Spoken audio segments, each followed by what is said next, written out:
guys, Assalamu alaikum. I welcome you all to my channel HD Tuitions. इस channel में हम कुछ O levels के कॉन्सेप्ट्स वगैरह के बारे में, स्टडी मटेरियल वगैरह के बारे में पढ़ेंगे। आज का हमारा जैसे टॉपिक है कॉन्ग्रुएंसी। बहुत इंपॉर्टेंट टॉपिक है ये। मैथ्स के पेपर 1 में ज़रूर आता है कुछ मार्क्स के लिए, ओ लेवल्स के पेपर 1 में, और आप बहुत आसानी से इसके बेसिक से क्वेश्चंस करके अपने मार्क्स इंक्रीज़ कर सकते हैं। तो आइए स्टार्ट करते हैं। कॉन्ग्रुएंट ट्रायंगल्स जो होते हैं, कॉन्ग्रुएंसी जो होती है वो बेसिकली होते हैं एक जैसी चीज़ें, उसकी कुछ प्रॉपर्टीज़ होती हैं। प्रॉपर्टी नंबर 1 SSS, मतलब साइड साइड साइड। इसका मतलब क्या? इसका मतलब ये है कि अगर दो ट्रायंगल्स कॉन्ग्रुएंट हैं, इसका मतलब उनकी साइडें इक्वल होंगी। अब कैसे? अब आप देख सकते हैं जैसे कि लेंथ AB जो है वो भी 5 सेंटीमीटर है और ये लेंथ PQ भी 5 सेंटीमीटर है, तो आप इस तरीके से लिखेंगे। वैसे ही लेंथ AC बराबर है लेंथ PR के और लेंथ BC बराबर है QR के। मतलब ये कि ट्रायंगल ABC कॉन्ग्रुएंट है ट्रायंगल PQR के। अगर दो ट्रायंगल की सारी साइडें सेम हों, जैसे इस ट्रायंगल की 5 है, इसकी भी 5 है, इसकी 7 है, इसकी भी 7 है, इसकी 10 है, इसकी भी 10 है। अगर दो ट्रायंगल्स की सारी साइड्स इक्वल हों, एक दूसरे के सेम हों, जैसे पहले की है वैसी दूसरे की लेंथ भी है, तो हम कहते हैं कि ये दोनों ट्रायंगल्स कॉन्ग्रुएंट हैं और ये फॉलो कर रहे हैं SSS प्रॉपर्टी। दूसरी प्रॉपर्टी जिसके बारे में हम पढ़ने वाले हैं वो है साइड एंगल साइड।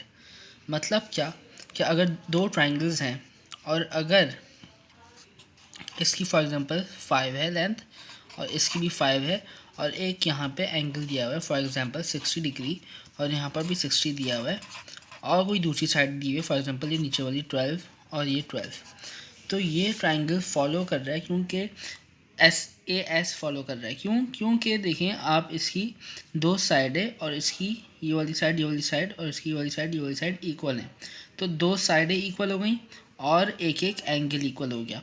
तो अगर ऐसे दो ट्रायंगल्स हों जिनकी दो साइडें इक्वल हों और एक एक एंगल अंदर का इक्वल हो, तो उसे SAS प्रॉपर्टी लगती है कॉन्ग्रुएंसी की। इसको प्रूफ कैसे करते हैं? प्रूफ इसको ऐसे करते हैं कि triangle ABC is congruent to triangle PQR। फिर length AB is equals to length PQ जो कि है 5 सेंटीमीटर।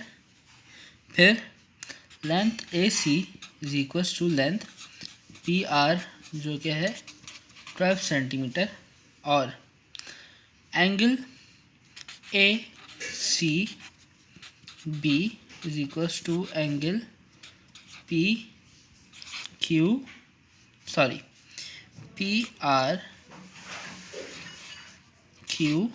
Which is 60 degree. तो इस तरीके से आपने side angle side property proof करनी है।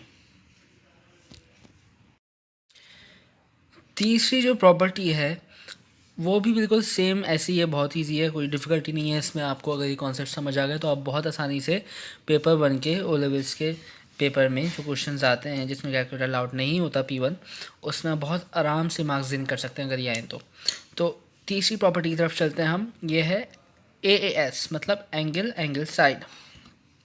मतलब क्या? दो ट्राइंगल्स हैं, वही सीन है। क्या सीन है कि आपका ये फॉर एग्जांपल दो एंगल्स दिए हुए हैं, एक ये 40 दिया हुआ है, एक ये 50 दिया हुआ है। वैसे यहीं पे भी एक 40 और एक ये फॉर एग्जांपल नहीं दिया हुआ है, इसे हम x कह लेते हैं। और जो है ये वाली 10 लेंथ है तो ये भी 10 है। अब आपको दिख रहा है क्योंकि एंगल में दो ट्राइंगल्स में हैं, ये इस ट्राइंगल में दो एंगल और एक लेंथ दी हुई है, तो ये कॉन्ग्रुएंसी की थर्ड प्रॉपर्टी AAS फॉलो करेगी।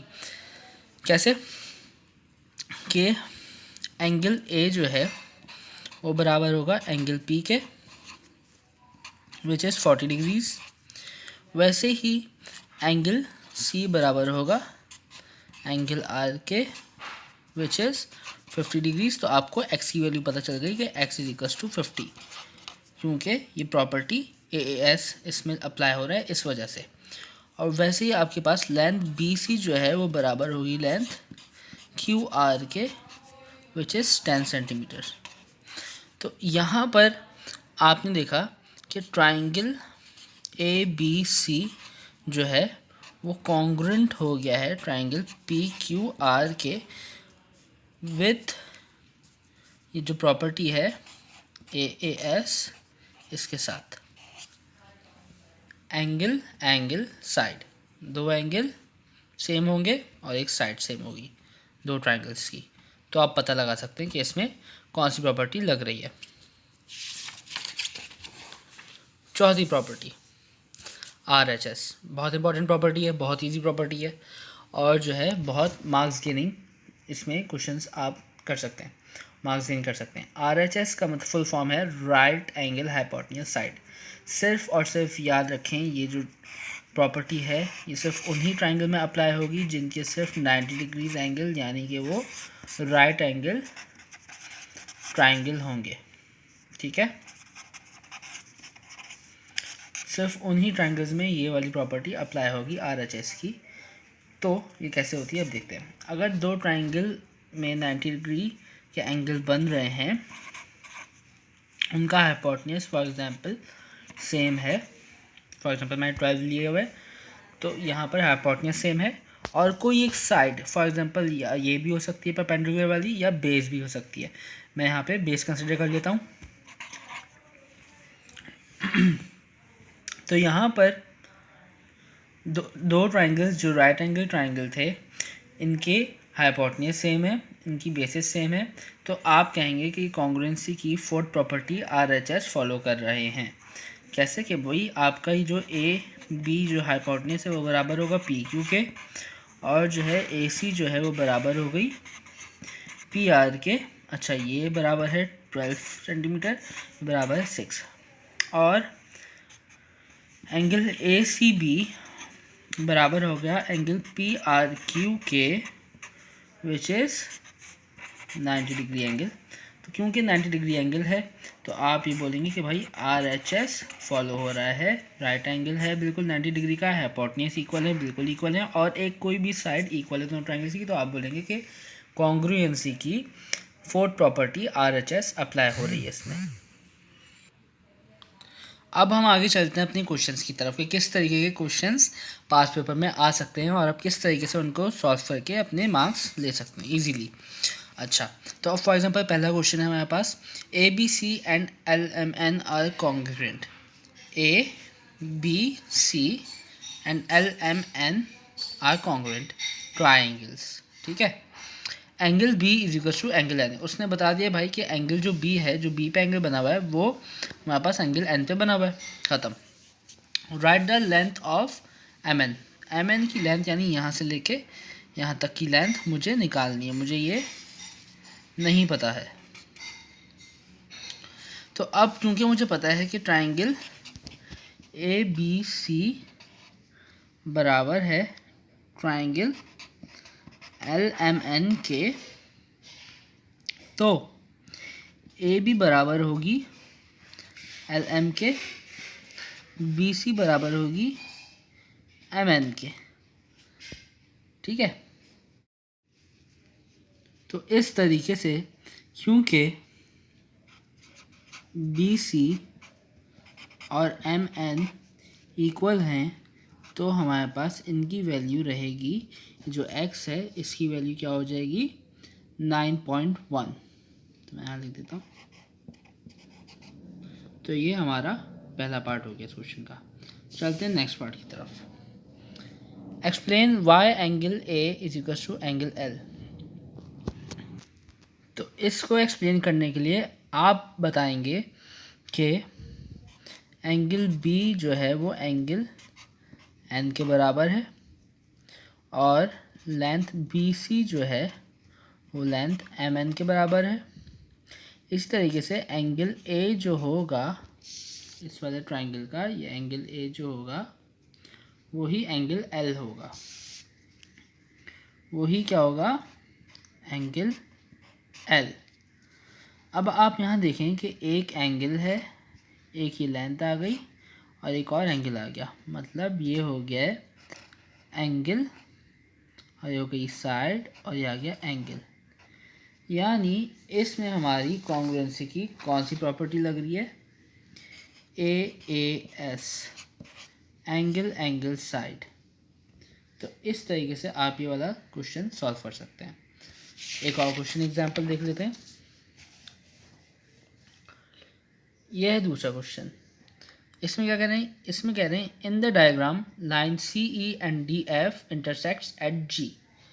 ये CE है लाइन और ये DF है लाइन, ये दोनों इंटरसेक्ट कर रहे हैं जिस पॉइंट को, इस पॉइंट का नाम इनने G दे दिया है। CD and FE are parallel, ये वाली लाइन और ये वाली लाइन पैरेलल है। पैरेलल लाइंस क्या होती हैं भाई, पैरेलल लाइंस वो होती हैं जो कभी इंटरसेक्ट नहीं करती किसी पॉइंट पे। ये कह रहे हैं proof triangle CDG and EFG are congruent, मतलब CDG और EFG आर कॉन्ग्रुएंट। भाई आपको पता है बहुत अच्छे तरीके से, अगर इन्हें यहाँ पे दे दिया है तो आप ये लिख लेंगे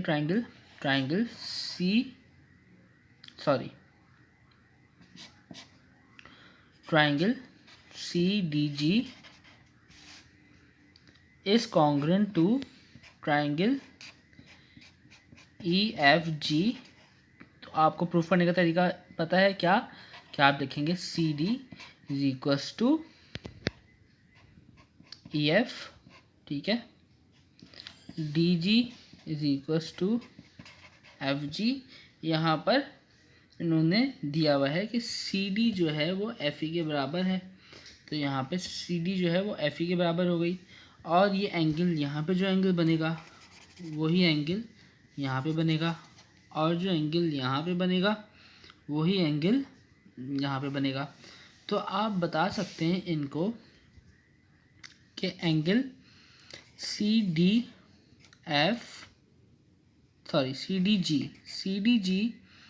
is equals to angle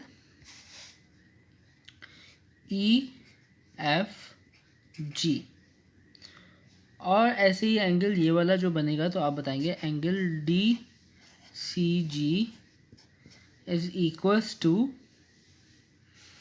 angle FEG, क्योंकि ये अल्टरनेट एंगल की प्रॉपर्टी लग रही है। अल्टरनेट एंगल्स हैं ये, जो हैं पैरेलल लाइंस के अल्टरनेट एंगल्स हैं और इन्होंने दिया हुआ है कि CD जो है वो FE के बराबर होता है। इस तरीके से आपने देखा कि यहाँ पे दो एंगल जो हैं वो बराबर बराबर आ गए, एक ये वाला एंगल, एक ये वाला एंगल और एक साइड बराबर है। तो यहाँ पे कौन सी प्रॉपर्टी लगेगी, यहाँ पे एंगल साइड की प्रॉपर्टी लगेगी। Thank you so much for watching this video. If you like this video, do like and subscribe. Thank you.